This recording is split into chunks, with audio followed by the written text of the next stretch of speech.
হিমালয়ের কোলে বসে নেপাল আজ একটা কঠিন পরীক্ষার মুখে দাঁড়িয়ে। একদিকে ভারত, অন্যদিকে চীন। দুই বিশাল শক্তির মাঝখানে পড়ে এই ছোট্ট দেশটি যেন দাবার ঘুঁটির মতো এপাশ ওপাশ হচ্ছে। কিন্তু এই খেলায় নেপালের নিজস্ব রাজনীতিও কম জটিল নয়। প্রশ্ন হলো, নেপালের কমিউনিস্ট পার্টিগুলো আসলে কার পক্ষে? আর এই টানাপোড়েনে সাধারণ মানুষের ভাগ্যে কি লেখা আছে? নেপালের রাজনীতি গত কয়েক বছরে একটা ঘূর্ণিঝড়ের মতো অবস্থা ধারণ করেছে। 2024 সালে এই দেশটিতে সরকার পরিবর্তন হয়েছে কয়েকবার। গত 7 দশক ধরে কাঠমান্ডুর রাজনীতিতে অস্থিরতা একটা স্থায়ী বৈশিষ্ট্য হয়ে দাঁড়িয়েছে।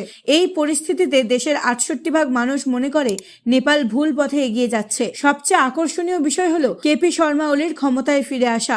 ওলিকে ব্যাপকভাবে চীনপন্থী বলে মনে করা হয়। চীন নেপালে তার প্রভাব বৃদ্ধির জন্য একটি সুদূরপ্রসারী কৌশল নিয়ে এগিয়েছে।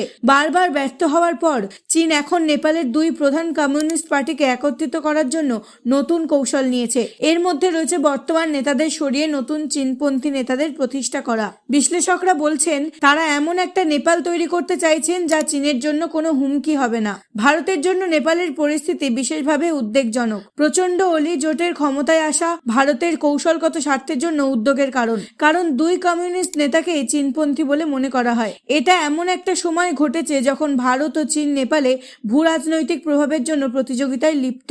অলির একটি প্রতীকী পদক্ষেপ ছিল নতুন প্রধানমন্ত্রী হিসেবে প্রথমে নয়াদিল্লির বদলে বেইজিং যাওয়া। যদিও নেপালের এই রাজনৈতিক অস্থিরতার পেছনে অর্থনৈতিক বাস্তবতাও রয়েছে। অলি চান নেপাল ভারত সম্পর্ককে নতুন উচ্চতায় নিয়ে যেতে, যাতে বৈদেশিক বিনিয়োগ আকৃষ্ট করা যায়। কিন্তু বাস্তবতা হলো, নেপাল ভারতের সাথে 1850 কিলোমিটার সীমান্ত ভাগ করে 5টি ভারতীয় রাজ্যের সাথে। এই ভৌগোলিক বাস্তবতা অগ্রাহ্য করা সম্ভব নয়। কিন্তু বাস্তবতা হলো 2024 সালের ডিসেম্বর থেকে প্রধান কমিউনিস্ট পার্টি এবং নেপালি কংগ্রেসের মধ্যে একটি জোট তৈরি হয়েছে অতীতের বিভাজনের উত্তরাধিকার কাটিয়ে ওঠার জন্য। তবে এই জোট কতটা টেকসই হবে তা নিয়ে সন্দেহ রয়েছে। নেপালের পরিস্থিতি আসলে একটি জটিল ভূরাজনৈতিক দাবার খেলা।